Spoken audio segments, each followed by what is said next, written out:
आपल्याला सगळ्यात जास्त भूक लागल्यानंतर पहिल्यांदा आपली आई आठवते आणि आपल्या खिशामध्ये एकही रुपया नसल्यानंतर आपल्याला आपला बाप आठवतो. मग आणि आपल्या आई इतकं महत्वाचं कुणाला समजायचं नाही.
होते तिथे योग विद्येस सामर्थ्य येथे, जिथे मानवाला मिळे मोक्ष गाथा, तुझ्या पायरीशी सदा नम्र माथा. नवे फुल अश्वत्थ फुल वृक्षास आले, जिथे गीत ओवी सवेद झाले, तुझ्या शब्द शब्दात सायुज्य नाथा, तुझ्या पायरीशी सदा नम्र माता. तुझ्या दर्शनी आता जीवास तृप्ती, तुझ्या मंदिरी लोक स्वानंद घेती. श्रुती धन्य झाल्या तुझे गीत गाता, तुझ्या पायरीशी सदा नम्र माथा. पांडुरंगा करू प्रथम नमन दुसरे चरणा संताची या, त्यांच्या कृपा दाने कथेचा विस्तारू. बाबाजी सद्गुरुदास तुका. प्रस्तुत प्राप्त प्रसंगी कीर्तन रूपी सेवेकरता निवडलेला अभंग ज्ञानोबारायांचे प्रियस्य असणारे प्राणस्य असणारे वयाच्या 16व्या वर्षी ज्यांनी हिंदवी स्वराज्याची शपथ घ्यावी. राज, तुमच्या हातामध्ये तलवार असणं आणि ढाल असणं ही तुमची भक्त आहे, हा तुमचा परमार्थ आहे. परंतु आमच्या गळ्यामध्ये माळ असणं आणि आमच्या हातामध्ये टाळ असणं ही आमची भक्त आहे, हा आमचा परमार्थ आहे. असा उपदेश करणारे संत श्रेष्ठ जगद्गुरु तुकोबाराय यांचा उत्कृष्ट असा 4 चरणाचा अभंग सेवेकरता निवडलेला आहे. विठ्ठल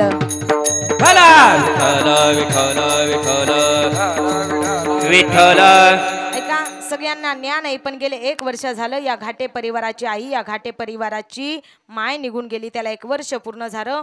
ऐका, हा परिवार पोरका झाला, हा परिवार दुःखी झाला. या परिवारातली कुणाची तरी आई, या परिवारातली कुणाची तरी आत्या, या परिवारातली कुणाची तरी मावशी, या परिवारातली कुणाची तरी काकी, ही सगळी नाती बाजूला सोडून या आई, ही आजी निघून गेली. त्याला 1 वर्ष पूर्ण झालं. यशोदाबाई खांडेराव घाटे या आईंना जाऊन 1 वर्ष पूर्ण झालं. आणि त्या आईच्या प्रथम पुण्यस्मरणाच्या निमित्तानं या परिवाराकडून माझ्या वाटेला आलेली सेवा आणि त्या योगानं तुम्हा सर्वांचंच मला दर्शन. विठ्ठल ऐका ना दादा, आवाज वाढवून आवाज मोकळा सोडा ना, विकू नका देऊ, फक्त आवाज मोकळा कडा, कडक कडा आणि मोकळा सोडा, असा जास्तही नको, ओढून धरल्यासारखा नको. ऐका, अभंग 4 चरणाचा आहे, जगद्गुरु तुकोबारायांचा आहे. या अभंगामध्ये तुकोबाराय देवासमोर जाऊन उभा राहिलेले आहेत. जगाचा बाप पंढरीचा पांडुरंग परमात्मा विटेवरती कर्कटेवरती हात देऊन उभा राहिलेला आहे. आणि संताजी जंगदाडे सारख्या महात्म्यानं, संताजी जंगदाडे सारख्या माणसानं जगद्गुरु तुकोबारायासारख्या महात्म्याला म्हणावं, महाराज तुम्ही आईविषयी लिहिलंच नाही काही, तुम्ही संतांविषयी लिहिलं, देवाविषयी लिहिलं, बापाविषयी लिहिलं, पण तुम्हाला आईविषयी जर लिहायला सांगितलं तर तुम्ही काय लिहिचाल. त्यावेळेस माझ्या जगद्गुरु तुकोबारायांनी आईविषयी हा अभंग लिहिला. कोणता? लेकुराचे हितव आहे माऊलीचे चित्त. मग संताजी जंगदाडे सारख्या महात्म्यानं जगद्गुरु तुकोबारायांना प्रश्न केला, महाराज तुम्हाला आईविषयी लिहायला सांगितलं, तो जगाचा बाप आहे, त्या जगाच्या बापासमोर जाऊन उभा राहिलेला आहे तुम्ही, आणि तुम्हाला आईविषयी लिहायला सांगितलं तरीही तुम्ही त्या जगाच्या बापाचंच वर्णन करताय. जगाच्या बापाला तुम्ही आई म्हणताय, माऊली म्हणताय, कशा करता? तर माझ्या जगद्गुरु तुकोबारायांनी दिलेलं उत्तर किती गोड आहे. जगद्गुरु तुकोबाराय म्हणतात, ऐका संताजी जगदाडे, त्या देवाला मी माऊली म्हणतोय याचं कारण आहे, माऊली म्हणजे आपली माय असते, आपली आई असते. आई जसं लेकरावरती प्रेम करते ना, तसं मी देवासोबत आईचं नातं जोडल्यानंतर देवही माझ्यावरती आईसारखं प्रेम करेल, म्हणून मी देवाला माऊली म्हणतोय. म्हणून ऐका, आईला कितीही त्रास द्या, आईला कितीही वाईट बोला, आई आपल्या लेकराच्या हिताचाच विचार करत असते, ती आई असते. आईला लेकराबद्दल प्रेम असतं, लेकराबद्दल कळवळ असतो, लेकराबद्दल प्रीत असते. ऐसी कळवळ्याची जाती करीला भाविन प्रीती. मग 9 महिने 9 दिवस आपल्याला उदरामध्ये वाढवते, पोटामध्ये साठवते ना, ती आपली आई असते. तसे जगद्गुरु तुकोबाराय म्हणतात, मी देवासोबत आईचं नातं जोडल्यानंतर आईही मला 9 महिने 9 दिवस पोटामध्ये उदरामध्ये वाढवेल, साठवेल. पोटी भारव आहे त्याचे सर्वस्व हिस आहे, ऐसी कळवळ्याची जाती करीला भाविन प्रीती. मग ऐका, जर लहान लेकरं असताना त्या लेकरांचं आई वडिलांवरती काय असतं, ओझं असतं की नाही, तशी ती मुलं मोठी झाली आणि आई वडील म्हातारे झाल्यानंतर उलट होतं, त्याच आई वडिलांचं ओझं त्या मुलावरती होतं. तसे जगद्गुरु तुकोबाराय म्हणतात, तुका म्हणे माझे तुम्हा संतावरी ओझे, ऐसी कळवळ्याची जाती करीला भाविन प्रीती. हा झाला अभंगाचा थोडक्यात भावार्थ. विठ्ठल विठ्ठल विठ्ठल विठ्ठल. ऐका, माझ्या बुद्धीच्या मानानं, माझ्या वयाच्या मानानं, माझ्या ज्ञानाच्या मानानं अभंगाचा थोडक्यात भावार्थ सांगण्याचा प्रयत्न केला. यदा कदाचित एखाद्या चरणाला स्पर्श होणार नाही, एखादं चरण सांगता येणार नाही.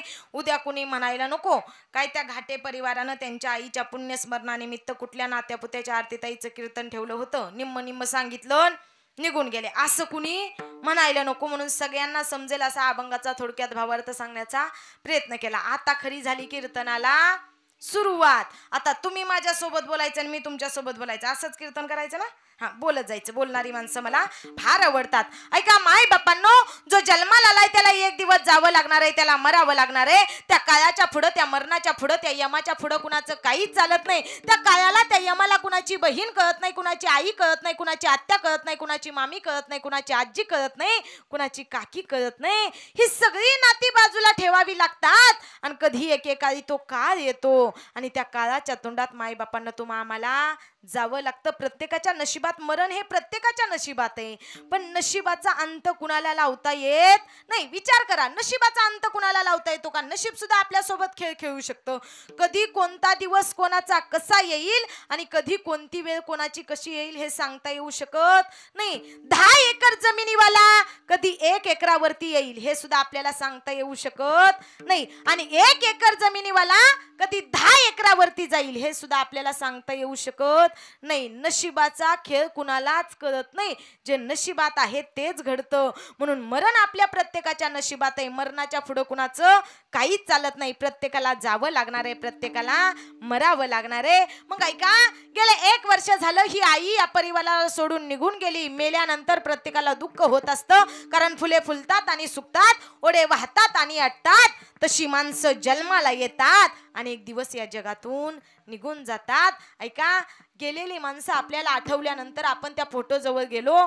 आज या घाटे परिवारातली ही गेलेली आई असेल, त्या आईच्या फोटोजवळ त्यांची 2 मुलं असतील, त्यांच्या 8 मुली असतील, नातवंड असतील, सुना असतील, सगळ्यांना त्या आजींच्या फोटोजवळ जावं आणि त्या आजीला आई आई आजी आजी म्हणून हाक जरी मारली ना, तर आज ती हाक या फोटोतून त्यांना आवाज नाही जाणार, हाक नाही ऐकू येणार. फोटो आठवण देतो पण फोटो आव नाही देत.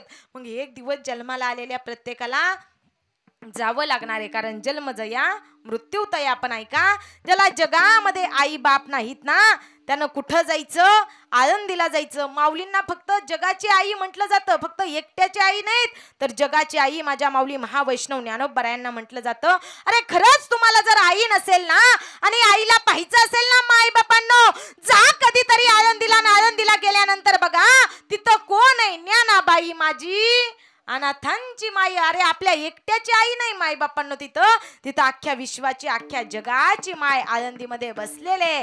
जा कधीतरी आळंदीला. आळंदीला गेल्यानंतर अधिकार किती मोठा आहे माझ्या ज्ञानोबरायांचा. आळंदीला गेल्यानंतर बघा, आज आमची लोक श्रीमंत झाली की नाही माय बापांनो? आज आपण श्रीमंत झालो. या समोर येऊन बसा, या समोर येऊन बसा. विठ्ठल विठ्ठल विठ्ठल. थोडा आवाज वाढवा. विठ्ठल विठ्ठल विठ्ठल विठ्ठल विठ्ठल विठ्ठल.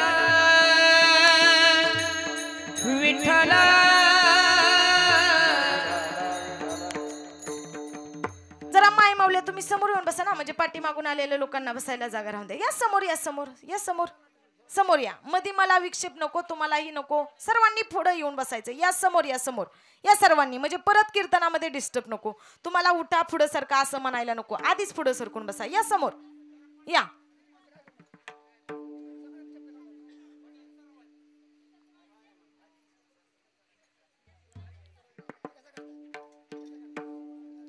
म्हणून ऐका, ज्याला कोणी नाही ना त्याला आळंदीचे माझे माऊली महावैष्णव ज्ञानोबाराय आहेत.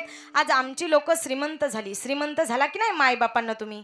आज आमच्या माय माऊल्यांच्या गळ्यामध्ये डायमंड सेट आले, जेवायला डिनर सेट आले, झोपायला सोफा सेट आले, पण माणसांचे माइंड मात्र अपसेट, ते अपसेटच राहिले. आज आमच्या गळ्यामध्ये गळाभर सोनं आलं माय माऊल्या, म्हणजे तुम्ही श्रीमंत झाल्यासारखं वाटतं. पण ऐका, जा कधीतरी आळंदीला माझ्या आईच्या दरबारामध्ये, आणि माझ्या आईच्या दरबारामध्ये गेल्यानंतर बघा काय आहे, जयाची द्वारी सोन्याचा पिंपळ. तुमच्या गळ्यामध्ये फक्त गळा भरून सोनं आहे, पण माझ्या आईच्या दरबारामध्ये, आईच्या दारामध्ये गेल्यानंतर बघा माझ्या ज्ञानोबारायांच्या दरबारामध्ये सोन्याचा सुवर्ण पिंपळ. एवढे श्रीमंत माझे ज्ञानोबाराय आहेत. अधिकार फार मोठा आहे. आई सगळ्यांनी माझ्या ज्ञानोबारायांना म्हणावं. 1400 वर्ष जगलेला चांगदेव ज्ञानोबारायांना आई म्हणतोय. ऐका अधिकार ज्ञानोबारायांचा. कधी एकेकाळी चांगदेव महाराजांना विदर्भामध्ये करमायचं बंद झालं. विदर्भामध्ये चांगदेव महाराज उदास झाले. चांगदेव महाराज मराठवाड्यात आले. मराठवाड्यातही त्यांचं मन रमेना, मराठवाड्यातही त्यांचं मन लागेना, म्हणून चांगदेव महाराज मराठवाड्यातून गोदावरी काठावरती आले आणि गोदावरी काठावरती बसलेले आहेत. आणि चांगदेव महाराजांना गर्व झालेला आहे. चांगदेव महाराजांना वाटते माझ्यासारखा तत्वज्ञानी, माझ्यासारखा विद्वान, माझ्यासारखा संपत्तीवान, माझ्यासारखा 1400 वर्ष जगलेला तपस्वी या जगाच्या पाठीवरती दुसरा कोणी नाही. असं 1400 वर्ष जगलेल्या चांगदेव महाराजांना गर्व झाला होता. पण त्याच गोदावरी काठावरती बसलेले असताना चांगदेव महाराजांच्या कानावरती आलं, आळंदीमध्ये कोणीतरी लहानसा मुलगा आहे, ज्ञानोबा त्याचं नाव आहे, आणि तो तत्वज्ञानी आहे, ज्ञानी आहे, विद्वान आहे, तपस्वी आहे, अशी लोक म्हणतायत. चांगदेव महाराजांना वाटलं आपल्यालाही त्याच्या भेटीला गेलं पाहिजे. कोण आहे असा तपस्वी ज्ञानी, आपल्याला त्याला भेटायला गेलं पाहिजे. म्हणून चांगदेव महाराजांनी जायला सुरुवात केली. चांगदेव महाराज निघाले आळंदीच्या वाटेनं. वडगाव आळंदीच्या अलीकड वडगाव रोडला चांगदेव महाराजांनी जायचं ठरवलं. घे आनंद. या गावाच्या रस्त्याच्या दिशेनं वाघावरती बसून 1400 वर्ष जगलेले तपस्वी चांगदेव महाराज निघालेले आहेत. आणि निघालेले असताना लहानशी 3-4 वर्षाची मुक्ता त्या ज्ञानोबा माऊलींपाशी जाते. ज्ञानोबा माऊलींना म्हणते, दादा कोणीतरी 1400 वर्ष जगलेला चांगदेव आहे म्हणे. तो चांगदेव तपस्वी आहे, तत्वज्ञानी आहे, विद्वान आहे, 1400 वर्ष जगलेला आहे, आणि तो जिवंत वाघावरती बसून आलेला आहे. त्याच्या सत्कारासाठी वडगाव रोड मध्ये आळंदीमध्ये पंडितांची, ब्राह्मणांची, विद्वानांची सगळ्यांची गर्दी झालेली आहे. तो वाघावरती आलेला आहे. मग दादा आपण काय करायचं असं म्हटल्यानंतर ज्ञानोबाराय सांगतायत आपल्या लहानशा बहिणीला, आपल्या मुक्ताबाईला सांगतायत, मुक्ते नको खेद करू, कोणत्या गोष्टीचा पती लक्ष्मीचा जाण तसे. मुक्ते तू लहान आहे, तू नको काळजी करू, नको चिंता करू, तो जगाचा बाप आहे. ही सगळी सत्ता त्या जगाच्या बापाची आहे. समोर भिंत आहे आणि भिंतीला माझ्या ज्ञानोबारायांनी हात स्पर्श केलेला आहे. आणि माझी ज्ञानोबाराय त्या भिंतीला सांगतायत, बाई आपल्याला त्या चांगदेव रायांना, चांगदेव महाराजांना भेटायला जायचंय बर का. भिंतीला स्पर्श केला. त्या भिंतीवरती चांगदेव महाराजांना भेटायला जाण्यासाठी माझे ज्ञानोबाराय, मुक्ताबाई, सोपान काका बसलेले आहेत आणि भिंत सिद्ध बेटाकडून निघालेले आणि इकडून चांगदेव महाराज वाघावरती बसून आलेले आहेत आणि समोरून ज्ञानोबाराय भिंतीवरती बसून आलेले आहेत. समोरासमोर दोघं आलेले आहेत, पण कोणी खाली उतरायला तयार नाही. समोर चांगदेव महाराज आहेत. चांगदेव महाराज म्हणतात, माझ्यापेक्षा वयानं लहान आहे, मी त्याच्यापेक्षा जास्त 1400 वर्ष जीवन जगलेलो आहे, पण तरीही हा लहानसा पोरगा माझ्या समोर उतरत नाही, मीही वाघावरून खाली उतरत नाही. लहानशी मुक्ता म्हणते, दादा त्या चांग्याला म्हणावं तुझा परिचय दे. कोरा कागद घेतला चांगदेव महाराजांना. ज्ञानोबारायांनी कोरा कागद दिला आणि चांगदेव महाराजांना ज्ञानोबा माऊली सांगतायत, चांगदेव महाराज तुमचा परिचय द्या. वाघावरती बसून आलेल्या चांगदेव महाराजांना तो कोरा कागद घेतला आणि त्याच कोऱ्या कागदावरती आपला परिचय द्यायला सुरुवात केली. पण ऐका, 1400 वर्ष जगलेला, विद्वत्तेचा, संपत्तीचा, तत्वज्ञानाचा ज्याला गर्व होता ना, तो चांगदेव सुद्धा लिहायला लागलाय त्याचा परिचय, पण त्याला सुद्धा त्याचा परिचय लिहिता आला नाही. याला कारण आहे, त्या लहानशा मुक्ताबाईच्या विद्यापीठामध्ये त्याला अगोदर पास व्हायचं होतं. अरे 65 नावाचा ग्रंथ आहे, काय त्यात सुंदर वाक्य आहेत, काय त्यात सुंदर शब्द आहेत. स्वस्ती श्री वटेशू मी लपोनी जगता भासू आणि दावी मंग घासू प्रगटला कली. काय सुंदर वाक्य आहेत माझ्या मुक्ताबाईची. त्या मुक्ताबाईनं चांगदेव महाराजांना परिचय द्यायला सांगितला, पण चांगदेव कोरा तो कोरा राहिला. लहानशी मुक्ता आपल्या दादाला म्हणते, अरे ज्ञानदादा, हा 1400 वर्ष जगलेला चांगदेव महाराज आहे रे दादा. याला संपत्तीचा विद्वत्तेचा एवढा गर्व आहे रे दादा. पण दादा, एवढ्या वर्ष जगून तो कोराच राहिला रे, याला कशाचा गर्व आहे? त्यावेळेस 1400 वर्ष जगलेला तपस्वी तत्वज्ञानी विद्वान असलेला चांगदेव सजीव वाघावरती बसून आलेला खाली उतरला आणि निर्जीव भिंतीवरती बसून आलेले माझे ज्ञानोबराय सुद्धा खाली उतरले.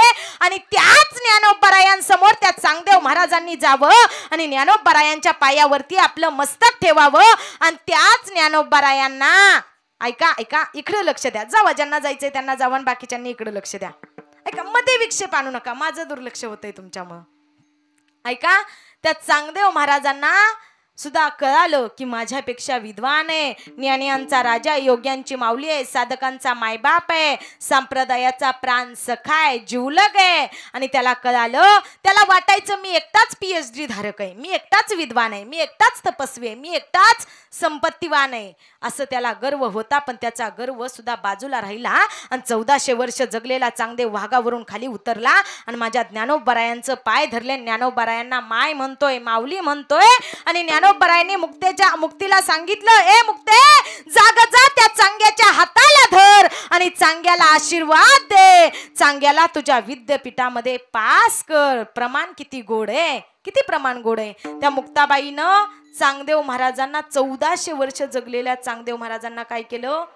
आपला गुरु, आपला शिष्य केले. आणि 1400 वर्ष जगलेल्या चांगदेव महाराजांची आई माझी मुक्ताई झाली, एवढा अधिकार मुक्ताबाईचा आहे. चांगदेव म्हणे आजी जन्मालो, गुरुपुत्र झालो मुक्ताईचा, गुरुपुत्र झालो मुक्ताईचा, गुरुपुत्र झालो मुक्ताईचा, गुरुपुत्र झालो मुक्ताईचा.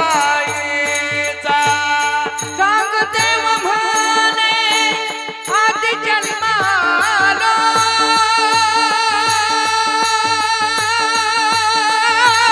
गुरुपुत्र झालो मुक्ताईचा, गुरुपुत्र झालो मुक्ताईचा, मुक्ताईचा. चांगदेव म्हणे आजी जन्मालो आणि गुरुपुत्र झालो मुक्ताईचा.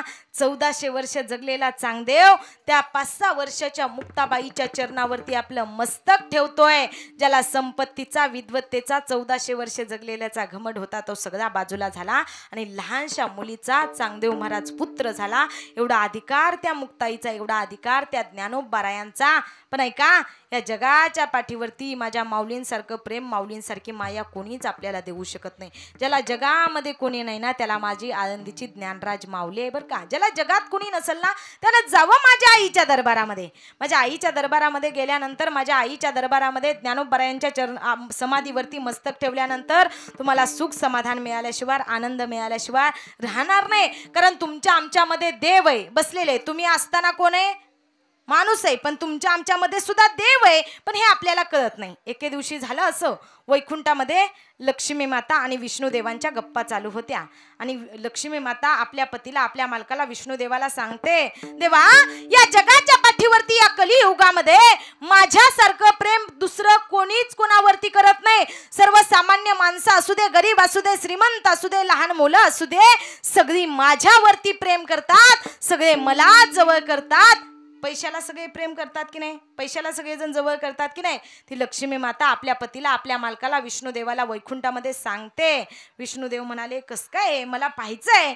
मग दोघांनी वैकुंठातून परत खाली मृत्यू लोकामध्ये यायचा विचार केला. काय हो आपल्या गावाचं नाव? बोला बोला ना. आहे का गेले? झोपी गेले का जागे असं विचारते मी तुम्हाला. आधीच मी बहिरे आहे बाबा, मला ऐकायचं कमी आहे, जोरात बोला. कोराळे, आपल्या या कोराळे गावामध्ये यायचा विचार विष्णुदेवानी आणि लक्ष्मी मातेनं केला. आले दोघं कोराळे गावामध्ये आणि नेमकंच कोराळे गावामध्ये एक प्रेत चाललेलं होतं. प्रेत म्हणजे तुम्हाला माहित आहे, चारी बाजूला 4 खांदेकरी आणि त्यांच्या अंगावर एक हेलिकॉप्टर, अशी प्रेत यात्रा अंतयात्रा निघाली होती. अंतयात्रा निघाली आणि लक्ष्मी माता आणि विष्णुदेव पाहतायत आणि विष्णुदेव म्हणतायत, कशी लोक तुझ्यावरती प्रेम करतात, मला बघायचंय म्हणे किती तुझ्यावरती लोकांचं प्रेम आहे. बसलेले कीर्तनाला बसलेले सगळे मायबाप, माझा तुम्हाला प्रश्न आहे, सगळ्यात जास्त किंमत पैशाला आहे का देवाला आहे? हा, पैशाला आहे का देवाला आहे? देवाला आहे. बरं, हा दृष्टांत ऐकून मला उत्तर द्या, ऐकून उत्तर द्या. ऐका, पार्वती लक्ष्मी मातेला विष्णुदेव म्हणतायत, कशी तुला किंमत आहे? लक्ष्मी माता म्हणते, देवा तुला बघायचंय का? स्वामी तुम्हाला बघायचंय का? आणि लक्ष्मी मातेनं जे प्रेत निघालेलं होतं ना, त्या प्रेताच्या समोर असा पैशांचा पाऊस पडायला सुरुवात केली. काय केली? पैशांचा पाऊस पडायला सुरुवात केली. आता विचार करा, आपल्या या कोराळे गावामध्ये एक प्रेत निघालंय, अंतयात्रा निघाली आणि त्याच्या समोर पैशाचा पाऊस चालू झालाय. तुम्ही शांत बच्चाल का? पैशाचा पाऊस चालू झालाय, तिकडे जाचाल नोटा गोळा कराय? आ काय कर? अहो तुमचं काय, माझाही भरोसा नाही, मी ही कीर्तन सोडून जाईल की नाही? कुणाचा भरोसा? पैशाच्या मागं कुणाला काही सुद्धा कळत नाही. लक्ष्मी माता देवाला सांगते, देवा पैशा पुढं कुणाला कुणाचा बाप कळत नाही, पैशा पुढं कुणाला कुणाची आई कळत नाही, पैशा पुढं कुणाला कुणाचा पुत्र कळत नाही, पैशा पुढं कोणतीच नाती कुणाला कळत नाही. पैशावरती लोक प्रेम करतात. पैशाचा पाऊस पडायला सुरुवात केली. सगळेजण त्या पैशाकडे धावत निघाली, पैसे गोळा करायला लागली आणि 4 जणांनी त्या प्रेताला खांदा दिला होता. ते खांदेकरी सुद्धा थांबले नाहीत. त्या खांदेकऱ्यांनी सुद्धा ते प्रेत आहे तसं जागेवरती ठेवलं आणि तेही निघालेत पैसे गोळा करायला. सगळेजण पैसे गोळा करतायत आणि लक्ष्मी माता हसत हसत आपल्या पतीला, विष्णुदेवाला, आपल्या मालकाला, आपल्या स्वामीला सांगते, बघा मालक, बघा स्वामी, माझ्यावरती लोक किती प्रेम करतायत. सगळं काही बाजूला सोडून माझ्याकडे धावत आलेत. आणि देव गालातले गालात हसतायत आणि देव लक्ष्मी मातेला सांगतायत, काय ग म्हणे लक्ष्मी, तुझ्यावरती लोक प्रेम करतात हे मला मान्य आहे, तुझ्या मागे धावतात हेही मला मान्य आहे, पण कुठपर्यंत? बघ ना, सगळेजण तुझ्या मागे पळाले, सगळेजण तुझ्यावरती प्रेम करतायत, पण हे जे मेलेला माणूस आहे, हा प्रेत आहे ना, हा मेलेला माणूस आहे ना, तो आहे तसा इथं झोपलेला आहे, तो काही पुढे गेलेला नाही. का गेलेला नाही? कारण याच्यात मी नाही, याच्यात आत्मा नाही, त्याच्यात देव नाही, म्हणून तो आहे तसा जागेवरती पडून राहिलेला आहे. आणि ज्याच्यामध्ये मी आहे ना, ते सगळेजण तुझ्यावरती प्रेम करण्यासाठी तुझ्या मागे धावतायत. मग आता तुम्ही विचार करून मला उत्तर द्या, सगळ्यात जास्त किंमत पैशाला आहे का देवाला आहे? कशाला आहे? अरे देवच आपल्यात नसेल तर आपण पैशाच्या मागे धावू का? देव लक्ष्मी मातेला सांगतोय, सगळेजण तुझ्या मागे पैशाच्या मागे पळतायत, पण जोपर्यंत त्यांच्यामध्ये मी आहे तोपर्यंत हा मेलेला माणूस आहे ना, त्याच्यामध्ये मी नाही, त्याच्यात आत्मा नाही, त्याच्यात जीव नाही, म्हणून तो पैशाच्या मागे धावत नाही. मग आपण सगळेजण पैशाच्या मागे धावतो कुठपर्यंत? जोपर्यंत आपल्या शरीरामध्ये मी आहे म्हणजे देव आहे, तोपर्यंत आपण पैशाच्या मागे धावतोय. मग मला एक सांगा, पैशाला जास्त किंमत आहे की देवाला? आता तुम्ही सगळे म्हटलंय देवाला. आता सगळ्यांनी घरी जायचं आणि जेवढे काही घरामध्ये पैसे आहेत ना, तेवढे सगळे पैसे इथं घेऊन यायचं. अजून 2 तास मी इथं आहे, जावा घेऊन या.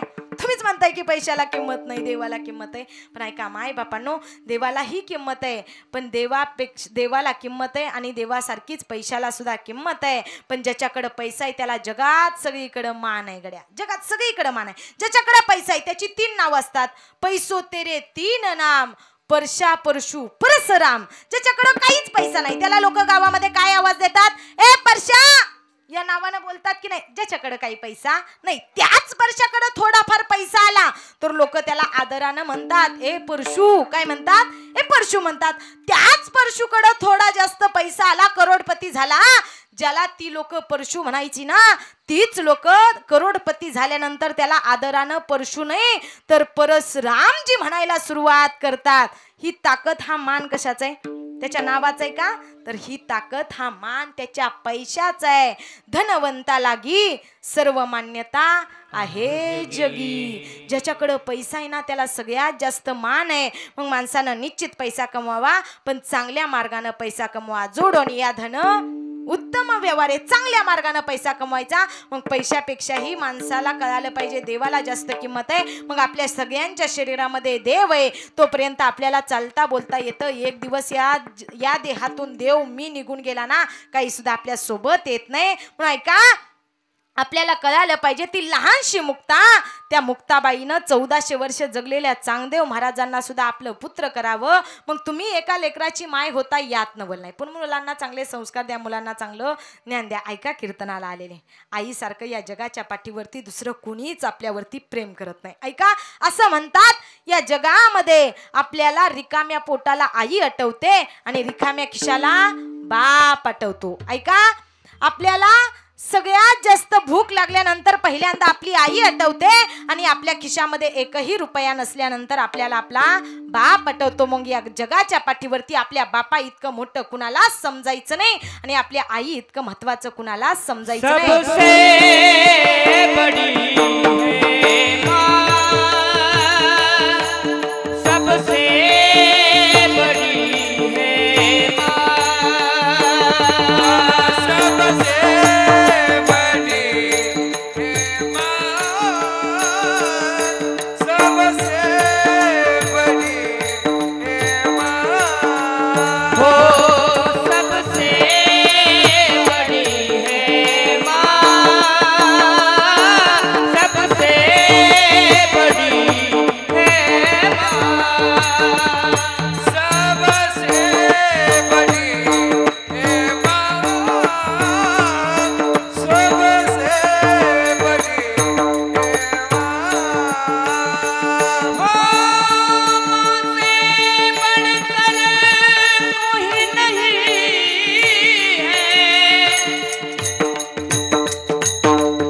जगाच्या पाठीवरती आई बापासारखं मोठं कोणीच नाही. आई सगळ्यात मोठे, त्या आईसारखं कमी कुणाला.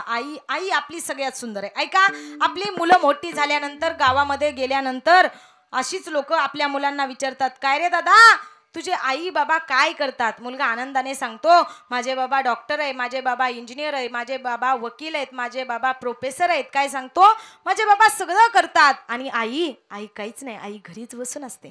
आई घरी बसून असते का? आई आपल्यासाठी राबते. सकाळी सगळ्यात अगोदर उठते, आपल्यासाठी चहा नाश्ता करते, ती आई असते.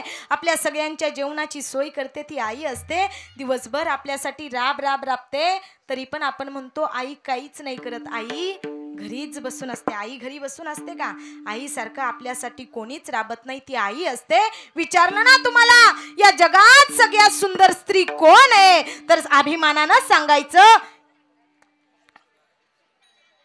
चक्कर आली त्यांना, विठ्ठल विठ्ठल.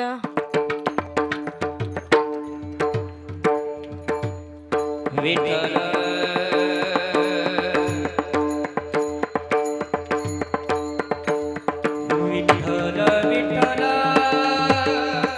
आपले आई बाप आहेत. ऐका, आईला आजीनं आपल्याला जन्माला घातलं ना, त्या आईला राणीसारखं सांभाळा, कारण तुम्ही लहान असताना राजासारखं सांभाळलंय तिने तुम्हाला. म्हणून आईला कधीही राणी म्हणायचं, कारण आपण लहान असताना आपली आई आपली राजासारखी काळजी घेते, तर हाताच्या फोडाप्रमाणे जपते, रक्ताचं दूध करून पाजते, ती आपली आई असते. म्हणून त्या आईला राणीसारखं सांभाळायचं, कारण तुम्ही लहान असताना राजासारखं सांभाळलंय तिने तुम्हाला. त्या आई इतकं प्रेम आपल्यावरती कोणीच करू शकत नाही. आई आपल्यावरती फार प्रेम करते. बरं बसलेले तुम्हा सर्वांना माझा प्रश्न आहे, प्रेम श्रेष्ठ की मैत्री श्रेष्ठ? बोला ना, प्रेम श्रेष्ठ की मैत्री श्रेष्ठ? तुम्हाला काय वाटतं? हा, प्रेम श्रेष्ठ आहे, पण प्रेमापेक्षाही जास्त मैत्री श्रेष्ठ आहे. कशी मैत्री श्रेष्ठ आहे तर ऐका, बरसों बाद मिलने पर प्यार नजरे चुरा लेता है, बरसों बाद मिलने पर प्यार नजरे चुरा लेता है, लेकिन दोस्त हक से गले लगा लेता है. म्हणून प्रेमापेक्षाही जास्त मैत्री श्रेष्ठ आहे. कितीही वर्षानं प्रेम भेटलं तर प्रेम आपल्यापासून नजर चुडून दूर जातं ना, बाजूला जातं. पण ऐका, मित्र असू द्या, मैत्रीण असू द्या, कितीही दिवसानं आपल्याला भेटू द्या, आपल्याला मिठीत घेतल्याशिवाय राहत नाही. म्हणून प्रेमापेक्षाही श्रेष्ठ जर काय असेल ना तर ती मैत्री असेल. म्हणून माणसानं मैत्री करावी. पण जगामध्ये हजारो मित्र नको आपल्याला, एकच मित्र असावा, पण जगात खास असावा. अनेक मित्र नको, काय झालं काय करतोय रोज कॉल करून विचारणारे अनेक मित्र नको. आपण समोर आल्यानंतर आपला दुःखी चेहरा पाहून हक्कानं काय झालंय म्हणून विचारणारा एकच खास मित्र असावा, अनेक मित्र नसावेत. पण आपल्याला हे कळालं नाही. मग आई आपल्यासाठी काही करायला तयार होते, आई आपल्यासाठी सगळं काही करत असते ना, ती आपली आई असते. त्या आईची किंमत आपल्याला आहे तोपर्यंत कळत नाही, गेल्यावरती किंमत कळल्याशिवाय राहत नाही. तुमचं सगळ्यांचं लक्ष इकडं असू द्या, माझ्याकडे लक्ष द्या, आपापसात सगळा गोंधळ होतोय म्हणून माझंही दुर्लक्ष होते. तुमच्यासाठीच कीर्तन ठेवले आज या ठिकाणी, या आईच्या पुण्यस्मरणानिमित्त कीर्तन आहे. तुम्ही जर दुर्लक्ष केलं तर मी काय कुणाला सांगणार आहे.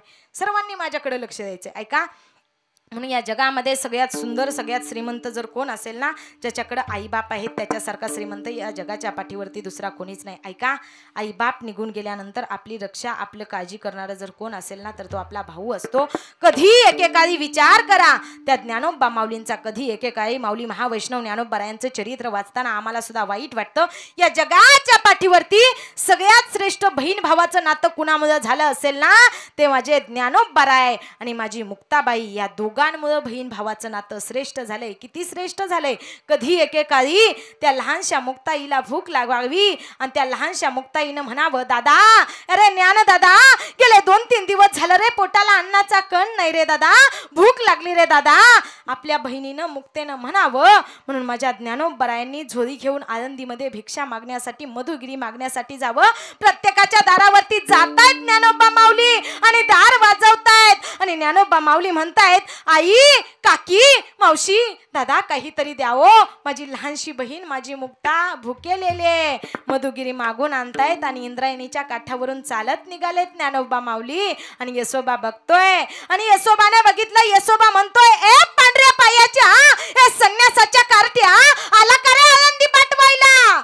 उद्धट भाषेमध्ये यशोबा ज्ञानोबा माऊलीला बोलतायत आणि ज्ञानोबारायांची झोळी हिसकावून घेतायत आणि झोळी रिकामी करतायत. ज्ञानोबा माऊली रडतायत. पण ऐका माय बापांनो, त्या झोळीतलं अन्न सांडलं, झोळीतलं अन्न वाया गेलं म्हणून ज्ञानोबा माऊली रडत नाही, तर माझी बहीण घरी वाट बघते, आता माझा ज्ञान दादा येईल आणि माझ्या पोटाला काहीतरी खाऊ देईल. या इच्छेनं, या अपेक्षेनं ज्ञानोबा माऊलींच्या डोळ्यामध्ये पाणी येतंय. मधुगिरी सांडली म्हणून ज्ञानोबाराय घरी जातायत, झोपडी लावून घेतायत आणि रडलेला आवाज मुक्ताईच्या कानावरती जातोय आणि ती लहानशी मुक्ताबाई, अधिकार एवढा मोठा, ज्ञानोबारायांना झोपडी जवळ जाते आणि दार वाजवते आणि ज्ञानोबारायांना ती लहानशी मुक्ताई म्हणते, दादा, तू योग्य योगी पावन मनाचा, साहे अपराध जनाचा. दादा, तू योग्य, तू ज्ञानियांचा राजे. आणि दादा, आपल्यासारख्या योग्याला, आपल्यासारख्या ज्ञानाला असा राग बरा नव्हे, मिथ्या क्रोध मागे सारा,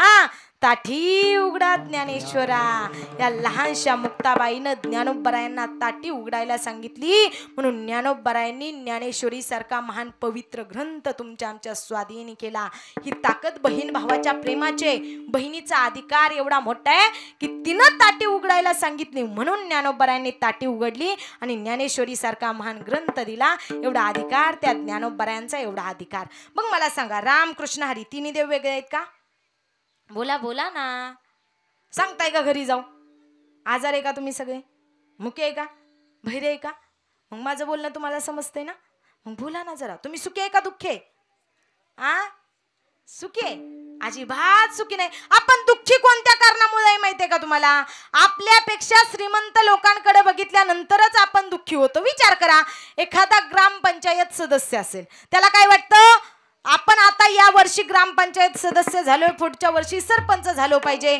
त्याला सरपंच होण्याची इच्छा असती म्हणून तो दुःख आहे. तो सरपंचही झाला, परत त्याला वाटतं की पुढल्या वर्षी मी आमदार व्हावं. त्या सरपंचाला आमदार व्हायचंय म्हणून तो दुःख आहे. तो आमदारही झाला, परत त्याला वाटतं की मला खासदार व्हायला पाहिजे. तो आमदार आहे, त्याला खासदार व्हायचंय म्हणून तो दुःख आहे. तो खासदारही झाला, परत त्याला वाटतं की मी मुख्यमंत्री व्हावं.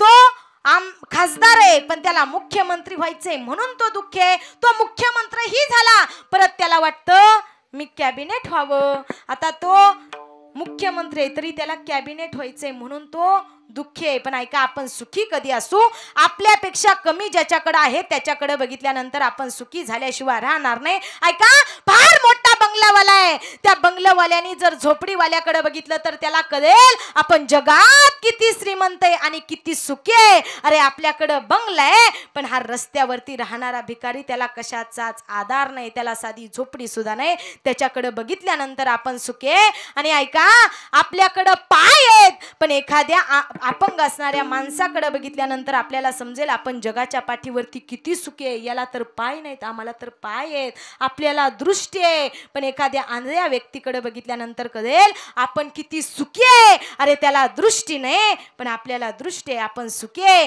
जेवढं आपल्याकडे आहे त्याच्यापेक्षा कमी असणाऱ्याकडे बघितलं तर माणूस सुखी आहे. आणि आपल्यापेक्षा जास्त असणाऱ्याकडे आपण जर बघितलं ना तर आपण जगात सगळ्यात दुःखी मनुष्य आहे. म्हणून कमी असलेल्या माणसाकडे बघायचं तर तुम्ही जीवनामध्ये सुखी समाधानी झाल्याशिवाय राहणार नाही. हे सगळं काही जाणार आहे. देह जाईल जाईल त्याशी काळोबा खाईल, कधी एकेकाळी तो काळ येणार आहे आणि त्या काळाच्या तोंडात आम्हाला जावं लागणार आहे. ऐका, या गेलेल्या या घाटे परिवाराची ही आजी असेल, ही आई असेल, ह्या आईजवळ काळ आलेला असेल, त्या आईला हा काळासोबत जाऊ वाटत असेल का?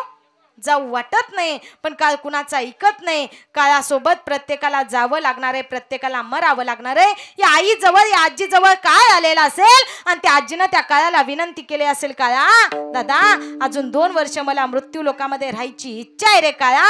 काळानं ह्या गेलेल्या आईंचं ऐकलं असेल का हो?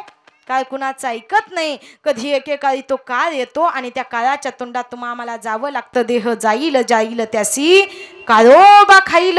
काळासोबत प्रत्येकाला जावं लागणार आहे, प्रत्येकाला मरावं लागणार आहे. मग काळा पुढं कुणाचं काहीच चालत नाही. या जगामध्ये आई बापासारखं मोठं, आई बापासारखं श्रेष्ठ कोणीच नाही. म्हणून मगाशीच मी तुम्हाला सांगितलं, रिकाम्या पोटाला आई आठवते आणि रिकाम्या खिशाला बाप आठवतो. पण या जगामध्ये आपल्या बापासारखं मोठं कुणालाच समजायचं नाही आणि आपल्या आई इतकं महत्व कुणालाच द्यायचं नाही. विश्वास बापावरती ठेवायचा आणि प्रेम आईवरती करायचं. ना कधी धोका मिळेल ना कधी मन तुटेल. एवढं आपल्या आई वडिलांवरती विश्वास आणि प्रेम केल्यानंतर एवढं होईल. मग हे आपल्याला कळालं पाहिजे. आई वडिलांची सेवा करा, आई वडिलांना माझं म्हणा.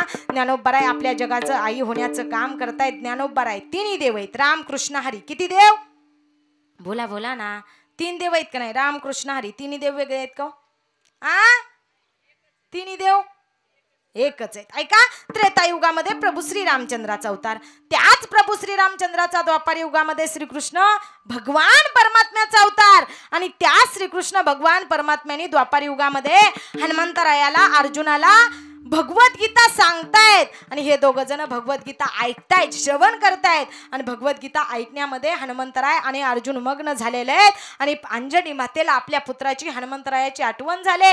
आणि अंजनी माता अंजनी पर्वतावरून आपल्या पुत्राला, आपल्या लेकराला, हनुमंतरायाला आवाज देते, ए हनुमंता, ए बाळा इकडे ये रे. अंजनी माता अंजनी पर्वतावरून आपल्या हनुमंतरायाला आवाज देते.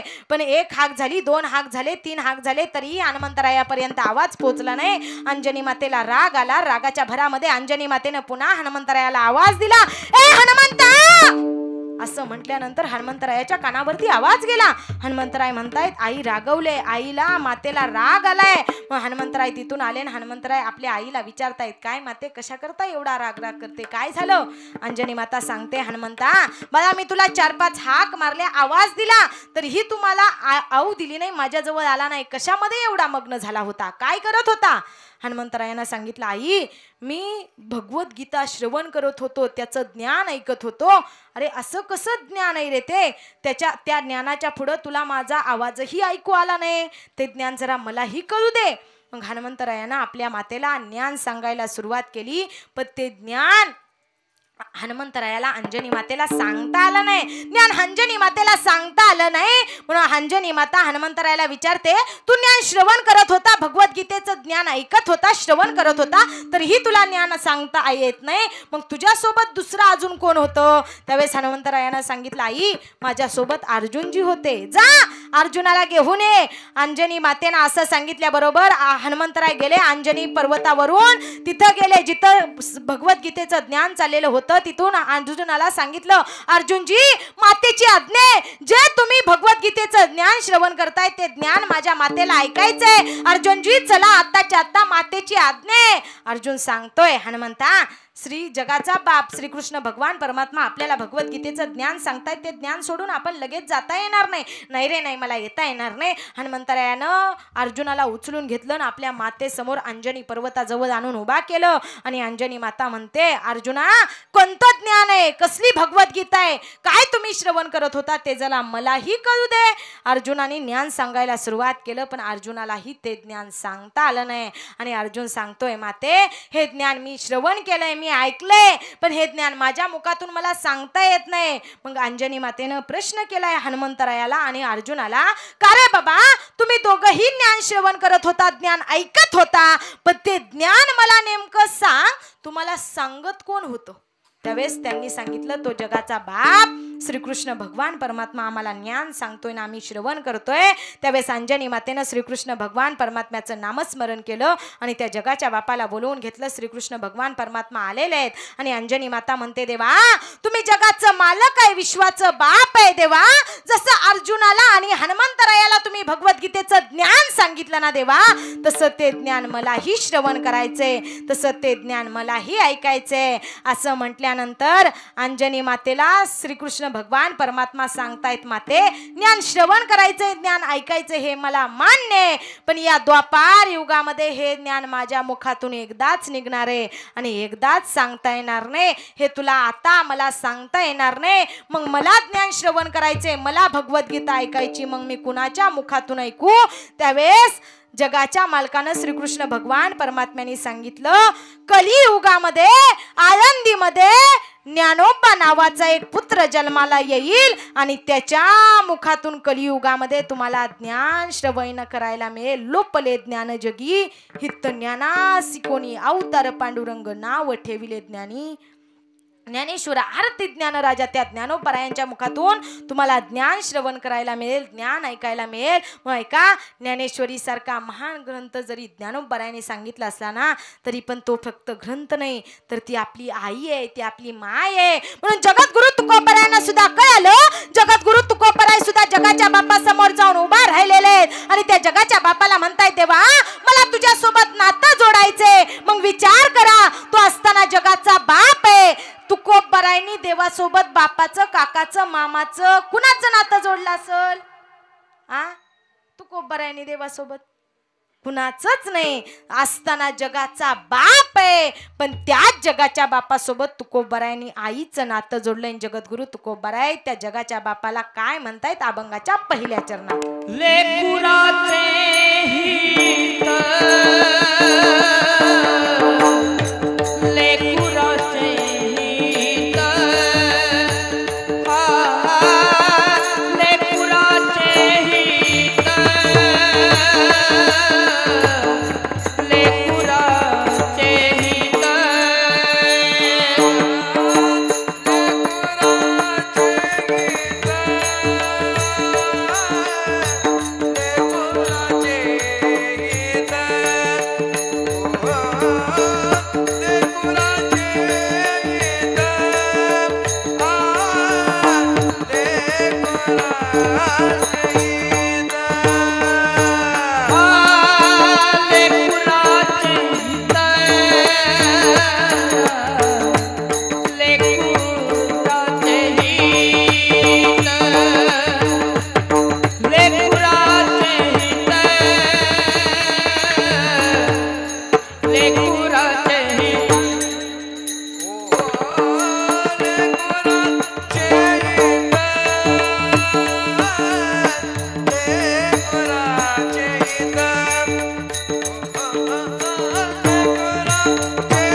वा वाटाळी वाजवा एकदा यांच्याकरता.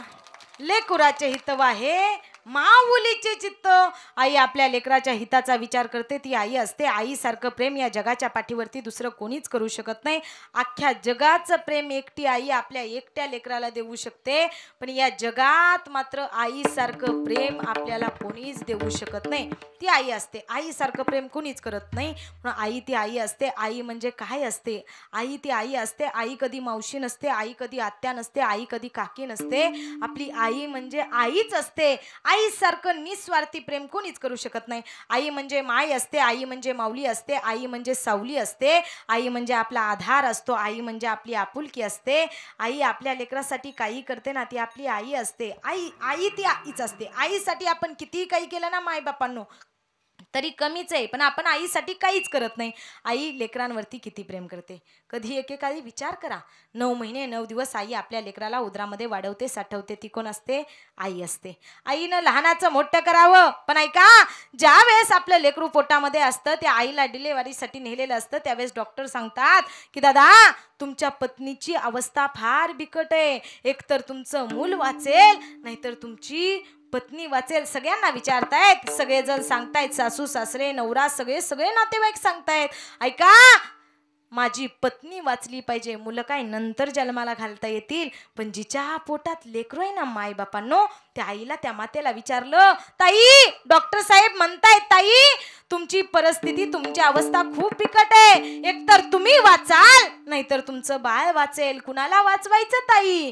ती पोटात असलेलं बाळ वाचवण्याची इच्छा फक्त आणि फक्त आईची असते. बापही सांगतो माझ्या पत्नीला वाचवा. मुलगा काय उद्या जन्माला परत जन्माला घालता येईल, पण माझी पत्नी गेलेली परत नाही येणार. पण जिच्या पोटामध्ये लेकरू आहे ना, ती आई विचारल्यानंतर ते आई सांगते माझ्या जीवाचं डॉक्टर साहेब माझ्या जीवाचं काय बरं वाट व्हायचंय ते होऊ द्या, पण माझ्या पोटामध्ये असलेलं लेकरू माझं बाळ मात्र सुरक्षित जन्माला येऊ द्या. ती आई असते. आई किती काही करते हो. ती आई आपल्या लेकरासाठी सगळं काही सहन करत असते. ज्यावेळेस लहान मुलं असताना आई वडील त्याचा सांभाळ करतात, तीच मुलं मोठी होतात, ऑफिसला जातात, कामाला जातात, नोकरीला जातात, वेगवेगळे राहायला लागतात. आई आजारी पडते आणि तोच बाप त्या मुलांजवळ जातो, मुलांना सांगतो दादा तुमची आई आजारी पडली रे बाळांनो, दादा आईच्या उपचारासाठी 5-6 लाख रुपयांची गरज आहे रे, देणारे पैसे? सांगतोय तो बाप. गेलाय आपल्या मुलाजवळ. एक मुलगा डॉक्टर आहे, एक मुलगा शिक्षक आहे, शहरामध्ये जाऊन राहतायत मुलं, आणि सांगतोय बाप बाळा तुझी आई आजारी आहे रे, तिच्या दवाखान्यासाठी तिच्या उपचारासाठी 5-6 लाख रुपयांची गरज आहे.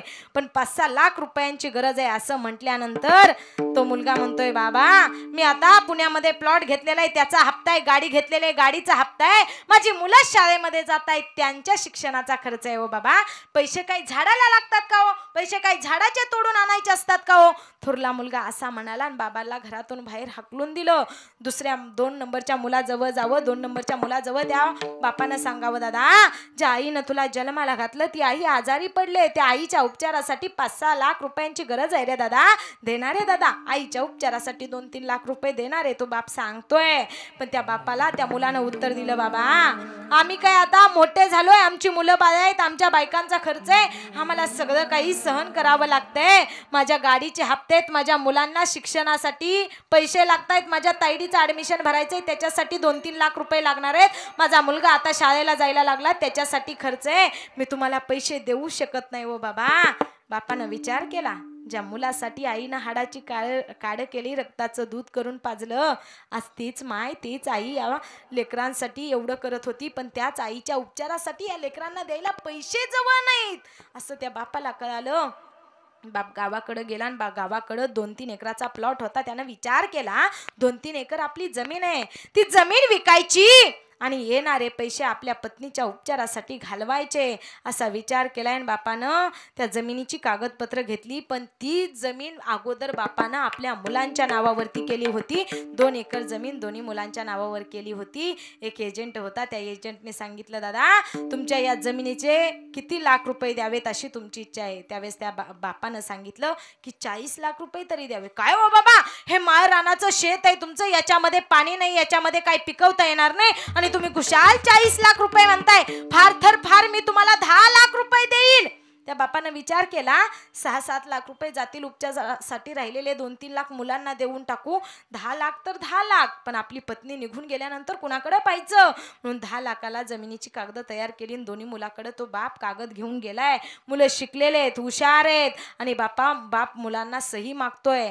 पण सही मागितल्यानंतर मुलं म्हणतायत, बाबा आपण एवढा आईसाठी खर्च करणार आहे, पण ती आई वाचेल का? त्या बापाच्या डोळ्यातून आसू येत आहेत आणि बाप म्हणतोय, का रे बाळांनो, तुम्ही लहान असताना ज्यावेळेस डिलिव्हरीसाठी तुमची आई दवाखान्यामध्ये होती ना, डॉक्टर साहेब आले होते रे, आणि डॉक्टर साहेबांनी सांगितलं, दादा एकतर तुमची पत्नी वाचेल, नाहीतर तिच्या पोटातलं बाळ वाचेल. व बाबा सांगत होते डॉक्टर, पण ऐकणारे मी सांगितलं त्या डॉक्टर साहेबांना, काय सांगितलं, माझ्या पत्नीला वाचवा, मुलांना नका वाचू. पण त्या आईला, तुमच्या आईला विचारलं, जी आज दवाखान्यामध्ये आहे ना, आपला शेवटचा श्वास मोजते, तिच्या उपचारासाठी पैसे मागतोय ना बाळांनो, त्या आईला विचारलं डॉक्टरांनी, ताई तुम्हाला वाचवायचं की तुमच्या पोटातल्या बाळाला? असं विचारल्यानंतर तुमच्या आईनं काय सांगावं बाळांनो? तुमची आई म्हणते, डॉक्टर साहेब माझ्या जीवाचं काय बरं वाटवायचंय ते होऊ द्या, पण माझ्या पोटातल्या बाळाला मात्र सुरक्षित जन्माला येऊ द्या. ती आई सांगत होते, आणि आज त्याच आईचा जीव धोक्यात आहे रे. त्या आईच्या उपचारासाठी तुम्हाला पैसे द्यायला नाहीत, आणि त्याच आईसाठी तुम्ही म्हणताय बाबा एवढा खर्च करू, पण ती आई वाचेल का हो बाबा? असं म्हटल्यानंतर बाप ते जमिनीची कागद घेतोय. ती मुलं म्हणतायत, बाबा ही तर आमच्या आजोबांची जमीन आहे. पण बापानं सांगावं, अरे माझ्या बापाची जमीन आहे, त्याच्यावरती सह्या करा, माझ्या पत्नीच्या ऑपरेशनसाठी, माझ्या पत्नीच्या उपचारासाठी पैसे द्या. ती दोन मुलं म्हटली, बाबा ही जमीन जरी तुमच्या बापाची असली तरी तो तुमचा बाप आमचा आजोबा आहे. आजोबाच्या जमिनीवरती, आजोबाच्या संपत्तीवरती आमचा सुद्धा अधिकार आहे. ओ बाबा, बाबा नाही हो बाबा, आम्ही सही देणार नाही. परत बापाला सही दिली नाही. बाप गेला जड अंतकरणानं. गावाकडचं घर बापाच्या नावावरती होतं, ते गावाकडचं घर बापानं विकलं. 5-6 लाख रुपये आले, घेऊन गेला हो बाप तो दवाखान्यामध्ये. आणि दवाखान्यामध्ये घेऊन गेल्यानंतर तिथं पैसे भरायला सुरुवात केली. आणि पैसे भरायला सुरुवात केली, पैसे दिले आणि सांगितलं, माझ्या पत्नीचा उपचार चालू करा, पत्नीचा उपचार चालू करा. सांगितल्याबरोबर एक नर्स तिथं आली. एक लहानशी मुलगी होती, नर्स होती. तिनं सांगितलं, बाबा तुमची पत्नी आता ऑफ झाली. अडाणी होते, शिकलेले नव्हते, त्यांना काही कळेना. ती म्हणतायत, काय ग तायडे, मला काही समजलं नाही तुझं बोलणं. बाबा तुम्ही पैसे घेऊन आलाय खरे, पण तुमची पत्नी ऑफ झाली. काय सांगताय ऑफ झाली? मला काही समजेना तायडे. का ग माझी चेष्टा करते? बाबा तुम्ही माझ्या बाबांच्या वयाचे, तुम्ही माझ्या बापाच्या वयाचे, मी तुमची चेष्टा का हो करू? बाबा बाबा ऐका ना, बाबा ऐका, तुमची पत्नी हे जग सोडून निघून गेली. अरे त्याच्या पायाखालची जमीन हादरली, बिचारा रडतोय आणि म्हणतोय, मला माफ कर ग, तुझा पती असून, तुझा मालक असून, तुझ्या उपचारासाठी पैसे आणण्यासाठी उशीर झाला आणि तू हे जग सोडून निघून गेली, मला माफ कर. दोन्ही मुलांना कळालं. दोन्ही मुलांनी अंत्यविधीसाठी यावं मशानभूमीमध्ये.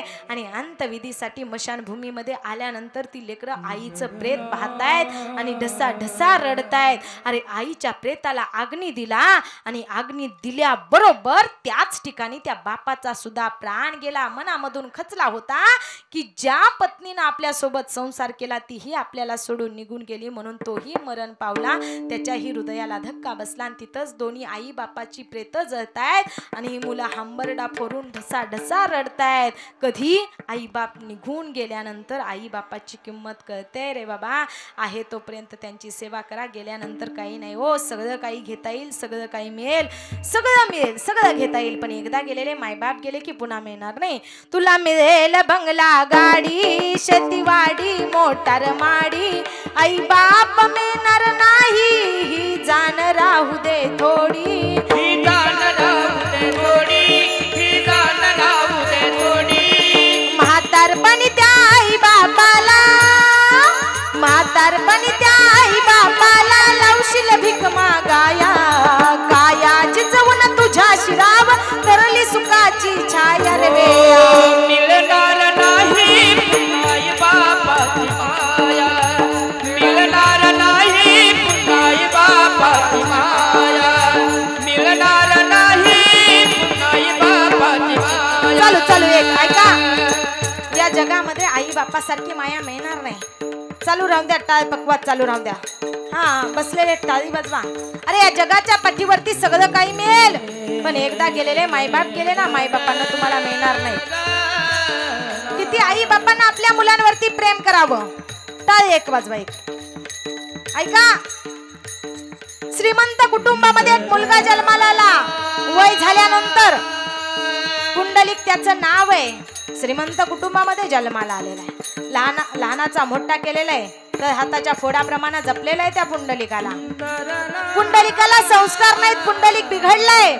त्याला कसं बोलावं, कसं राहावं, कसं वागावं हे कळे ना. पुंडलिकाच्या आई बापाच्या लक्षात आलं, आपलं बाळ, आपलं लेकरू, आपला मुलगा आता मोठा झालाय, त्याचं लग्न करून दिलं पाहिजे, तेव्हा कुठे हे सुधरेल असा विचार केला आणि त्याचं लग्न करायचं ठरवलं. आणि लग्न करायचं ठरवल्यानंतर लग्न केलं. एक सुंदर रूपवान देखणी मुलगी, तिच्याशी लग्न झालं, विवाह झाला. ती सुंदर होती, देखणी होती, नाजूक होती.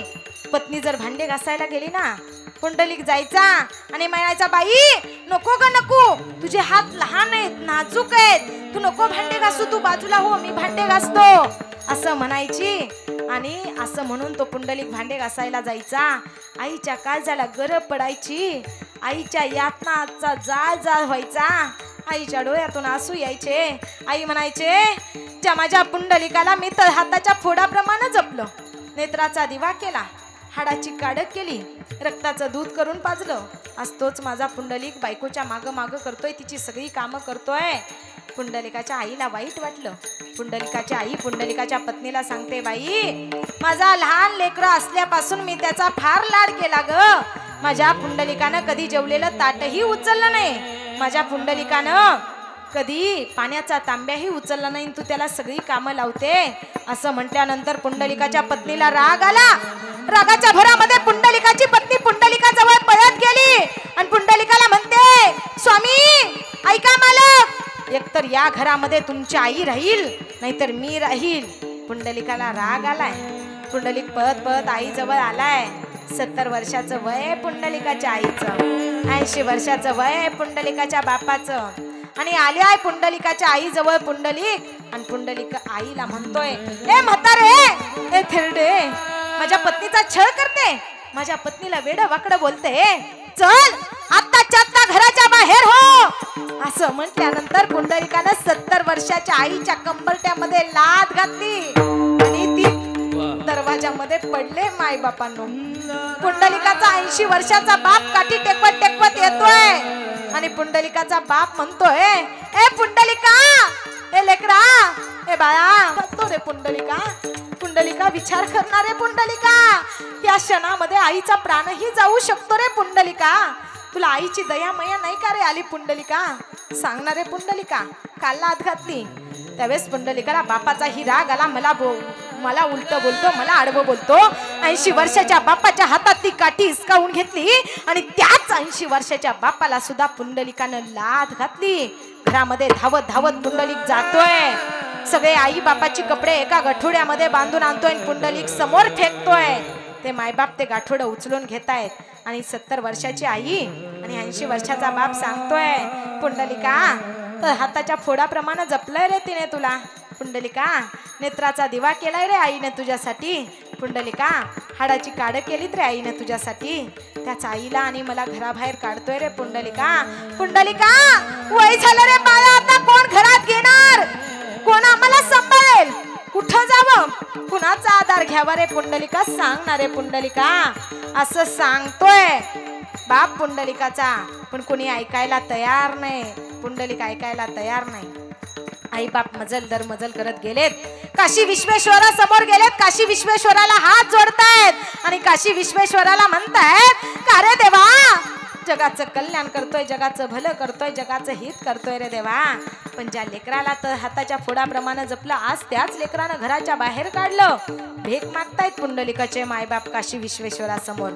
कोणी आलं ना, प्रत्येकाला ती पुंडलिकाची माय आणि पुंडलिकाचे बाप म्हणायचे, दया करा रे, दया करा, या भुकेलेला 2 घास अन्न खाऊ घाला, तहानलेला पाणी प्यायला द्यावं, फाटलेलं वस्त्र आहे कुणाजवळ चांगलं वस्त्र असेल तर घालायला द्यावं, दया करा हो, दया करा, या गरीबावरती दया करा म्हणतायत पुंडलिकाचे मायबाप. भीक मागतायत. 6 महिने झाले, दृष्टी गेली, अंध झाले पुंडलिकाचे मायबाप. काय दिसेन असं झालं, काय कळेन असं झालं, शरीर थकलं. 6 महिन्यानंतर पुंडलिकाची पत्नी पुंडलिकाला सांगते, मालक घरामध्ये आपल्या कुत्रे आहे, ते कुत्र घराचं राखण करतंय, त्याच्यासाठी 2 भाकरी आपण बनवतोय. पण ऐका ना, जा ना, तुमचे मायबाप कुठे गेले बघा, जा घरामध्ये त्या कुत्र्याला 2 भाकरी करण्याऐवजी घराचं रक्षण तुमच्या आई बाप करते, आई बापाला 2 भाकरी घालू, जावा शोधून आई बापाला आणा. पुंडलिक निघालाय आई बापाच्या शोधीला आणि शोधत शोधत एका अरण्यामध्ये आलाय आणि तिथं कुकुट स्वामींचा आश्रम आहे. आणि त्या कुकुट स्वामींना बाहेरून पाहिलंय तर तिथं पुंडलिक आलाय. त्या पुंडलिकाला कुकुट स्वामी म्हणतायत, ए मूर्खा, ए पापिया, ए नराधमा, तुला नाही रे नाही, माझ्या दरबारामध्ये येण्याचा अधिकार नाही. अरे ज्या आईनं तुला जन्माला घातलं आणि ज्या बापानं तुझ्यासाठी एवढं कष्ट केलं, त्या आई बापाला तू घराच्या बाहेर काढलं, लाता घातल्या, तू पापी आहे, तुला इथं येण्याचा अधिकार नाही. सांगतायत ते कुकुट स्वामी पुंडलिकाला. पुंडलिकाला कळालं आई बापासारखं या जगात दुसरं कोणी नाही. पुंडलिक मजल दर मजल करत गेलाय, काशी विश्वेश्वरा समोर गेलाय. आई बापाची दृष्टी गेलेले, आई बाप अंध झालेले आहेत. आणि पुंडलिक पाहतोय काय आईची काय त्या बापाची अवस्था झाली.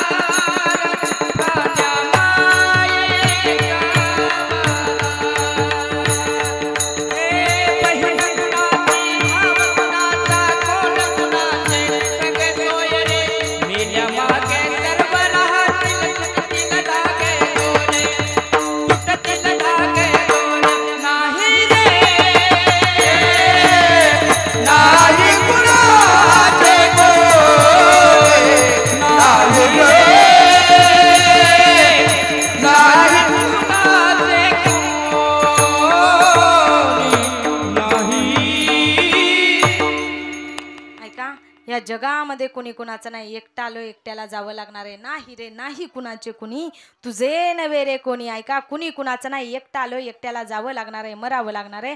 मग ऐका, देवाचं नामस्मरण करा, देवाची भक्ती करा, आई वडिलांची सेवा करा. आई वडिलांना माझं म्हणा, आहे तोपर्यंत त्यांची किंमत कळत नाही आणि गेल्यावरती किंमत कळल्याशिवाय राहत नाही. अरे ढगाआड गेलेला सूर्य पुन्हा मावळलेला दिसेल, पण माती आड गेलेले आई वडील मायबापांना तुमचे एकदा गेले ना पुन्हा दिसणार नाहीत. मग आहे तोपर्यंत त्यांची सेवा करा, आहे तोपर्यंत त्यांना माझं म्हणा. जगात सगळं काही घेता येतं, जमीन जुमला गाडी बंगला सगळं घेता येतं की नाही, पण आई बाप गेले की घेऊच शकत नाही. जगामध्ये तुम्हाला प्रेम करणारी अनेक लोक मिळतील, पण एक दिवस त्यांचं प्रेम निश्चित बदलणार आहे. पण आपण जन्माला आल्यापासून ती मरेपर्यंत त्यांचं प्रेम शेवटपर्यंत आहे तसंच राहतं. त्यांचं नाव आई आणि बाप आहे.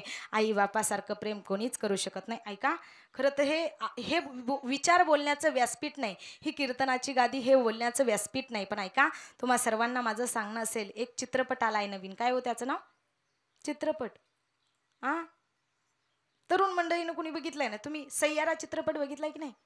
हे मला माहित आहे ही ती बोलण्याची जागा नाही, पण त्याच्यातून मला एक सांगायचंय, या सय्यारा चित्रपटातून आपल्याला काय शिकायला मिळतं. तर आजकाल आपण सोशल मीडियाचे कोणतेही प्लॅटफॉर्म उघडले ना, त्याच्यामध्ये या सय्यारा चित्रपटाचे सगळे व्हिडिओ पाहायला मिळतात. पण या चित्रपटातून मला तुम्हाला एक सांगायचं, या चित्रपटातून काय शिकता येतं. या चित्रपटात बघितलं ना, आजकाल आमची तरुण मुलं प्रेमामध्ये वाहून चाललेले आहेत. त्या चित्रपटामध्ये प्रेमाचा एंड कसा होतो, शेवट कसा होतो, हे आपल्याला शिकायला मिळतं. पण ऐका, या सय्यारा चित्रपटामध्ये पाहून आमची मुलं प्रेमात वाहून जातात. पण ऐका दादांनो, तुम्हाला माझं सांगणं असेल, हा सय्यारा चित्रपटामध्ये सांगितलंय प्रेम कसं करावं आणि प्रेमासोबत कष्टही करावं. प्रेम करावं पण प्रेमासोबत कष्टही करता आलं पाहिजे आणि कष्ट करून आपल्या आई बापाचं नाव उज्ज्वल आपल्याला करता आलं पाहिजे. एक आपला आनंद म्हणून सय्यारा चित्रपट बघणं याला काही हरकत नाही, बघितला पाहिजे. पण ऐका, त्याच्यातून आपल्याला हे शिकता आलं पाहिजे, तो सय्यारा चित्रपट बघून आपल्याला आपल्या प्रेम करायचंय की आपल्याला कष्टानं आपल्या आई बापाचं नाव उज्ज्वल करायचंय, हे आपल्याला त्याच्यातून शिकायला मिळतंय. म्हणून ऐका मायबापांनो, सय्यारा हा एक तारा आहे. मग तो तारा म्हणजे आपण आहे. हा तारा चमकला पाहिजे, पण हा तारा आपल्या प्रेमासाठी नाही, तर हा तारा आपल्या जन्म देणारे आपल्या आई बापासाठी चमकला पाहिजे. हे या आपल्या सय्यारा या चित्रपटातून आपल्याला शिकायला मिळतं. म्हणून मनोरंजन आनंद म्हणून हा सय्यारा चित्रपट नक्की बघा. पण याच्यातून एक शिका, आपण प्रेमासाठी चमकायचं, की ज्या आई बापानं आपल्याला जन्माला घातलं त्या आई बापाचं नाव उज्ज्वल करण्यासाठी चमकायचं, हे आपल्याला या चित्रपटातून शिकायला मिळतं. म्हणून मुलांना चांगले संस्कार द्या, त्यांना चांगलं ज्ञान द्या, कारण ही काळाची गरज आहे. आपली मुलं चांगलं शिकत नाहीत, चांगलं बोलत नाहीत. ऐका, आजकाल आम्ही बऱ्याच ठिकाणी कीर्तनाला जातो. कीर्तनाला गेल्यानंतर बरीच लोक आमच्या जवळ येतात. आणि एक आजी माझ्या जवळ आल्या आणि आजी म्हटल्या, तायडे कीर्तनकार आहे, माळ करे वार करे, चल आमच्या घराला घेऊन ये. तायडे गेली कधी देहूला तर या समाजाचा माथा जागेवर यावा, यासाठी जगद्गुरु तुकोबरायांनी गाथा लिहिलाय. तायडे तो गाथा मला घेऊन ये. हे सांगितलं पाहिजे की माझ्या सोन्याला एखादी पुरगी बघ. काही बोलतात वो लोक. चांगलं बोला, चांगलं आपल्या मुलांना चांगले संस्कार घडवा, चांगलं ज्ञान द्या. देवानं सगळं काही आपल्याला जिथल्या तिथं दिलंय की नाही? सगळं बसलेले दिलंय ना. पूर्वी विचार करा, तुम्हाला सगळं दिलंय. तुम्हाला बायका किती? बायका झालंय ना बाबा तुमचं? बायका किती तुम्हाला? 10. रावणाला 80,000 होत्या म्हणून तुम्हाला 10 आहेत का 2? किती मुके आहे का तुम्ही सगळे? आहे की? जास्त वेळ नाही घेत बाबा, आपलं कीर्तनच लेट चालू झालंय, संपवायचंय मलाही लवकर. बोला ना जरा, बोला सर्वांनी माझ्यासोबत. बायका झालंय का नाही तुमचं? बरं लग्न झालंय ना? तुम्हाला किती बायका आहेत? 1. गणपतीला बायका? गणपतीला असतात 2 बायका. एकीचं नाव रिद्धी आणि दुसरीचं नाव सिद्धी. पण सर्वसामान्य माणसाला एकच असते बायको, पण ती सुद्धा असते जिद्दी. जिद्दी असते की नाही तुमची बायको? एकच आहे, पण ती 2 पेक्षा डेंजर असते. गणपतीला 2 होत्या, गणपती 2 सांभाळत होते. रावणाला 80,000 होत्या, रावण 80,000 सांभाळत होता. तुम्हाला एकच आहे, पण ती सुद्धा नीट सांभाळता येत. फार अवघड परिस्थिती आहे. पण ऐका, देव सगळं काही चांगलं करत असतो. म्हणून आ म्हणजे आत्मा, ई म्हणजे ईश्वर. ईश्वरा समान जिला मानलं जातं ना, ती आई असते. आई आपल्या मुलांसाठी काही करायला तयार असते. आज या सगळ्या मुलांना दुःख झालेले. आई कितीही वय झालेला असू द्या, कितीही आई वयस्कर असू द्या, तरीही मुलांना आईची कमी भासते. आज ही 10 मुलांचं परिवार आहे. किती अभिमान वाटावं या लेकरांना आपल्या आईबद्दल. आज एवढ्या गरिबीतून एवढं हाडाचं काढं केलं, कष्ट केलं त्या आईनं.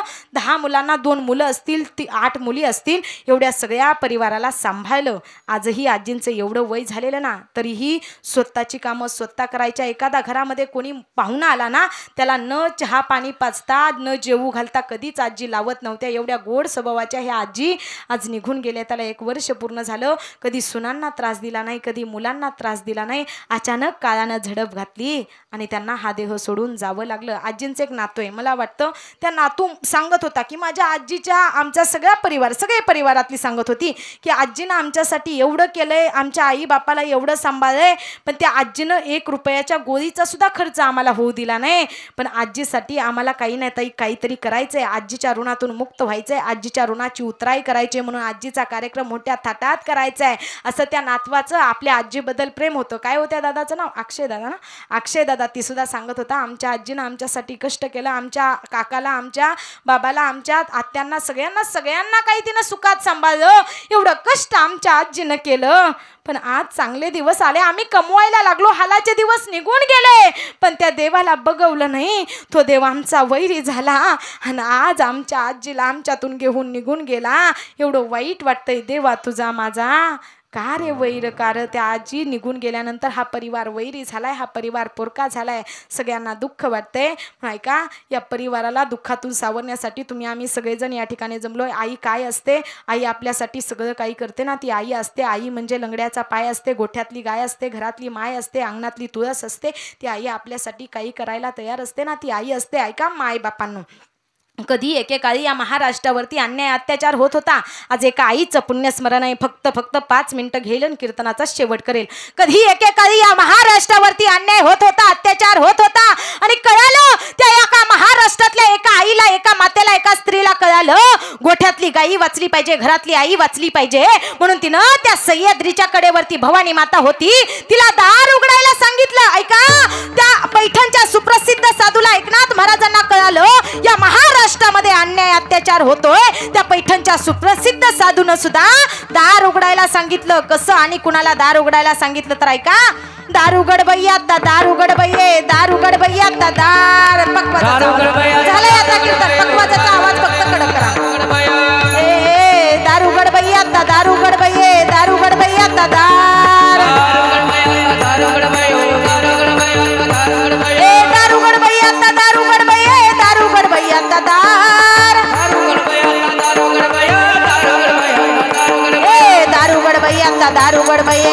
दारू गडबैयाचा दार कोल्हापूर लक्ष्मी दारू गडबये माहूर गर रेणुका दारू गडबये कोल्हापूर लक्ष्मी दारुगड माहुर आनंदी निवासी दारू गडबये पंढरपूर विठाई दारू गडबये दारू गडबैयाचा दारू गडबैयाचा दार चालू चालू एक ऐका दार उघडायला सांगितलं आळंदीच्या माऊली महावैष्णव ज्ञानोबरायांनी दार उघडलं कोल्हापूरच्या महालक्ष्मीनं दार उघडलं वणीच्या सप्तशृंगीनं दार उघडलं माहूरगडच्या रेणुका मातेनं दार उघडलं पंढरपूरच्या विठाईनं दार उघडलं या महाराष्ट्रावरती अन्याय होतोय अत्याचार होतोय पुत्र जन्माला आला शिवाजी नाव ठेवलं आणि छत्रपती शिवाजी राजे 5-6 वर्षाचे झाले मासाहेब सांगतायत राजांना राजा तुम्हाला सुद्धा राजा व्हायचंय पण बाया नाचवणारा नाही तर बाया वाचवणारा राजा व्हायचंय आईच्या शब्दात किती ताकद आहे आईने सांगितलं हे स्वराज्य निर्माण करायचंय त्यासाठी अभिषेक करावा लागेल आई गाई मग ते अभिषेक करायचंय हो अभिषेक करायचंय मग ते माझा अभिषेक करण्यानं जर हे स्वराज्य निर्माण होणार असेल ना निघाला तुझा पोरगा अभिषेक करायला निघालाय माझा राजा अभिषेक करायला पण ऐका कीर्तनाला आलेल्या माझ्या काकांनो दारू पिणाऱ्या गुटखा खाणाऱ्या तंबाखू खाणाऱ्या माझ्या दादांनो ऐका या जगाच्या पाठीवरती या महाराष्ट्राच्या पाठीवरती आजपर्यंत कोणी असा अभिषेक घातलाही नाही आणि याच्या पुढे कोणी घालण्याचं धाडसही केलं नाही कशाचा अभिषेक आहे त्या महादेवाला आजपर्यंत दुधाचे तुपाचे ताकाचे पाण्याचे दह्याचे अभिषेक झाले असतील आलाय श्रावण महिना या श्रावण महिन्यामध्ये ओम नमः शिवाय जप करतो त्याला सुख समाधान शांती मुक्ती मोक्ष मिळतो जातो श्रावण महिन्यातल्या सोमवारी त्या महादेवाजवळ त्या महादेवाला आपण दुधाचा ताकाचा पाण्याचा तुपाचा गोमूत्राचा अभिषेक घालतो आणि तो महादेव आपल्याला प्रसन्न होतो आणि तो महादेव आपल्याला सुख समाधान देतो श्रावण महिन्यामध्ये महादेवाची अशी पूजा करतात पण ऐका माई बापांनो माझा राजा अभिषेक घालायला निघालाय पण हा अभिषेक रक्ताचा अभिषेक आहे अरे घोड्यावरती माझ्या राजानं टांग टाकली आणि निघालाय घोडा टप टप करत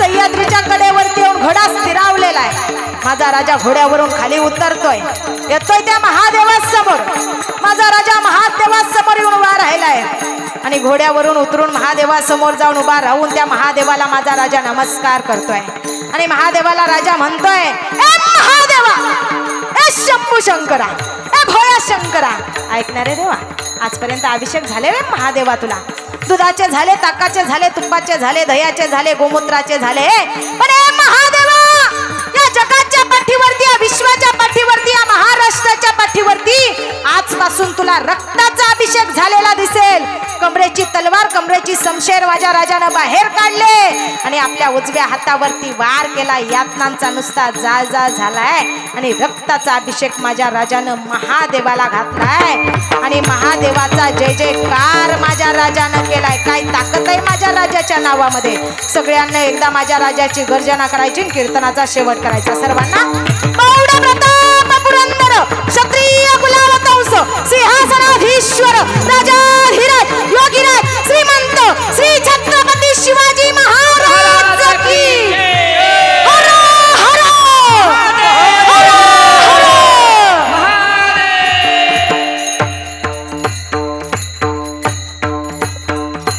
एकच राजा इथे जन्मला शिवनेरी किल्ल्यावर एकच राजा इथे जन्मला शिवनेरी किल्ल्यावर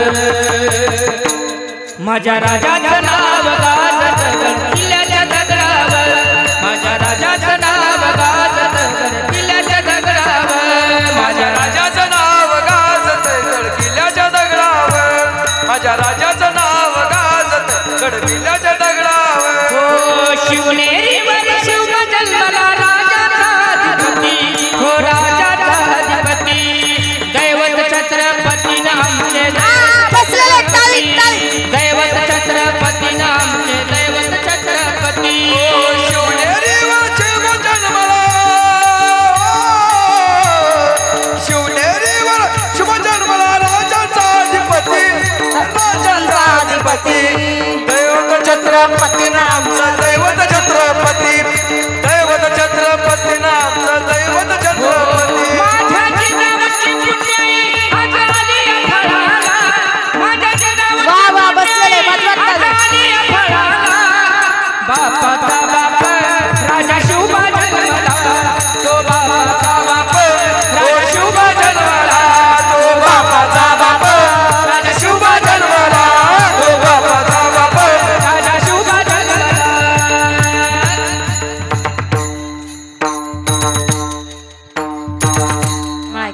अशा जिजाऊच्या पोटी जसे छत्रपती शिवाजी राजे जन्माला आले होते तशी आज ही घाटे परिवाराची गेलेली यशोदाबाई खांडेराव घाटे या आईच्या पोटी सुद्धा ते रामदास काका असतील, ते दत्तात्रय काका असतील, ही दोन्ही मुलं आज जन्माला आली. त्या 8 ताई असतील त्या आपल्या आईच्या पोटी जन्माला आल्या. आज त्यांना आईची आठवण होत असेल, आई आठवत असेल. आज यांना आईसाठी म्हणावं, कुठं गेली माझी आई मला करमत नाही, ये ना माझे आई ग, ये ना माझे आई ग, ये ना माझे आई ग, ये ना माझे आई ग, हे ना माझे आई ग, हे ना माझे आई ग, हे ना माझे आई ग, हे ना माझे आई. किती ग हाल झालं आई सांगू मी कुणाला, सांगू मी कुणाला आई, सांगू मी कुणाला, सांगू मी कुणाला आई, सांगू मी कुणाला, सांगू मी कुणाला आई, सांगू मी कुणाला. सावली निघून गेली पडलो मी उन्हाला, पडलो मी उन्हाला आई, पडलो मी उन्हाला. वासराला सोडून कुठं, वासराला सोडून कुठं निघून गेली गाई ग, निघून गेली गाई ग, हे ना माझे आई ग, हे ना माझे आई ग, हे ना माझे आई ग, हे ना माझे आई ग.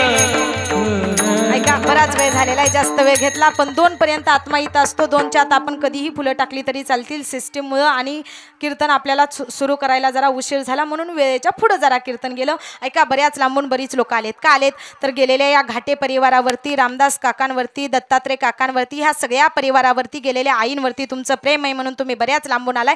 तुझ्या माझ्या गावचे अंतर जरी आहे, मी तुझा तू माझा खांदेकरी आहे. सागराची लाट तू सागराची लाट मी, मग सांग असल्या सागरी कुठली दरी आहे. मी तुझा तू माझा खांदेकरी आहे. कुणाला ना कुणाच्या खांद्यावरती जावं लागणार आहे, मरावं लागणार आहे. या घाटे परिवाराच्या त्या गेलेल्या आईंवरती, त्यांच्या मुलांवरती, अख्ख्या परिवारावरती तुमचं प्रेम आहे म्हणून तुम्ही बऱ्याच लांबून आलाय. आज हा सगळा परिवार पोरका झालेला आहे, हा सगळा परिवार दुःखी झालेला आहे. मग ऐका, आई वडला 2 मिनिटं 5 मिनिटं फक्त 2 मिनिटं. हा, कुणाची नाव घ्यायची नंतर नंतर आपण घेऊ. ऐका, मग आज हा सगळा परिवार पोरका झालेला आहे. या सगळ्या परिवाराला दुःख झालेलं आहे. त्यांना दुःखातून सावरण्यासाठी गावातले सगळे सामाजिक, आर्थिक, राजकीय सगळे आलेले, टाळकरी, माळकरी, गायक, वादक, सगळे सामाजिक, राजकारणी सगळे लोक आलेले असतील. तुम्हा सगळ्यांचं या परिवारावरती प्रेम आहे म्हणून तुम्ही बऱ्याच लांबून आलेलं आहे. ह्या सगळ्यांना दुःख झालेलं आहे. आज या ठिकाणी या आईच्या पुण्यस्मरणानिमित्त तुम्ही बऱ्याच लांबून आलाय. तुमचं मनापासून धन्यवाद व्यक्त करते. उत्कृष्ट अशी गायनाची साथ ज्यांनी केली, उत्कृष्ट असा ज्यांचा आवाज आहे, माऊली महाराज असतील, माऊली महाराजांचंही मनापासून धन्यवाद व्यक्त करते. गणेश महाराज असतील, त्यांनी उत्कृष्ट अशी गायनाची साथ केली, त्यांचंही मनापासून धन्यवाद व्यक्त करते. चोपदार बाबा असतील, त्यांचंही मनापासून धन्यवाद व्यक्त करते. उत्कृष्ट असा मृदुंग ज्यांनी वाजवला, माऊली महाराजही असतील, माऊली महाराजांचंही मनापासून धन्यवाद व्यक्त करते. माऊली मुलींची मोफत वारकरी शिक्षण संस्था, नम्रताताई कर्वे यांच्या शिक्षण संस्थेतील विद्यार्थी असतील, त्या मुलींचंही मनापासून धन्यवाद व्यक्त करते. हा झालेला कार्यक्रम आपल्याला पुन्हा बघता यावा, पुन्हा पाहता यावा, यासाठी ओम साई क्रिएशन या यूट्यूब चॅनलवरती शूट करण्याचं काम ज्यांनी केलं, माझ्या लहान भावाप्रमाणे असणारा रोहित, त्या रोहित दादाचंही मनापासून धन्यवाद व्यक्त करते. माझा आवाज, लहान आवाज मोठा करून तुमच्यापर्यंत पोहोचवला ती म्हणजे साऊंड सिस्टीम, त्यांचंही मनापासून धन्यवाद व्यक्त करते. मला या ठिकाणी कीर्तन करण्याचा योग, या घाटे परिवाराच्या या आजींच्या पुण्यस्मरणानिमित्त कीर्तन करण्याचा योग ज्यांच्यामुळे आला, या ठिकाणी त्या आजींचा नातू असेल, अक्षय दादा असतील, हा सगळा घाटे परिवार असेल, त्यांच्या गेलेल्या आजींची नात असेल, सुजाता राईते काकी असतील, त्या काकी माझ्यावरती आईसारखं प्रेम करणाऱ्या, त्या काकींशी संपर्क साधला आणि त्या काकींच्या संपर्कातून, अक्षय दादांच्या संपर्कातून, ह्या सगळ्या घाटे परिवाराच्या संपर्कातून माझ्या वाट्याला आलेली सेवा, त्यांचं मनापासून धन्यवाद व्यक्त करते. पुन्हा एकदा या परिवाराला दुःख झालेले रामदास खांडेराव घाटे आणि दत्तात्रय खांडेराव घाटे या दोन्ही काकांची आई निघून गेलेले, त्या 8 ताईंची आई निघून गेलेले, सगळा परिवार दुःखी झालेला आहे. सगळ्यांना गेलेल्या आईच्या आत्म्याला शांती मिळावी याच्याकरता दोन्ही हात वरती करायचं. 2 मिनिटं जगाच्या आईचं भजन करायचं आणि कीर्तनाचा शेवट करायचा. फक्त 2 मिनिटं दोन्ही हात वरती करा, सर्वांना दोन्ही हात वरती. गेलेल्या आईसाठी भजन करायचं आणि कीर्तनाचा शेवट, सर्वांना दोन्ही हात वरती. विको द्या दादा, झालंय आता कीर्तन, फक्त विको द्या. पकवाजाचा आवाज आणि गायकाचा आवाज चांगला करा. हा, राधे राधे हो राधे राधे, राधे राधे हो राधे राधे, राधे राधे बोलो राधे राधे, राधे राधे हो राधे राधे, राधे राधे हो राधे राधे, राधे राधे हो राधे राधे, आज हो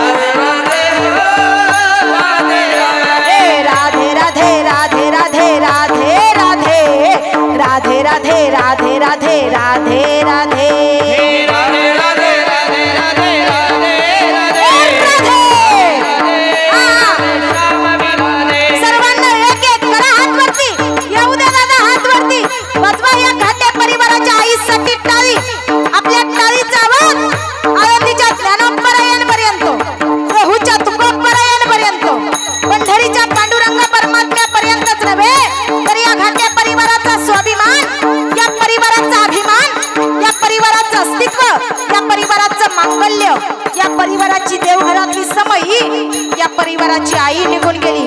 यशोदाबाई खांडेराव घाटे या आईच्या कानापर्यंत स्वर्गापर्यंत टाळीचा आवाज गेला पाहिजे। करा करा 2 मिनिटं फक्त 2 मिनिटं वाजवा टाळी। हे राधे राधे हो राधे राधे राधे राधे हो राधे राधे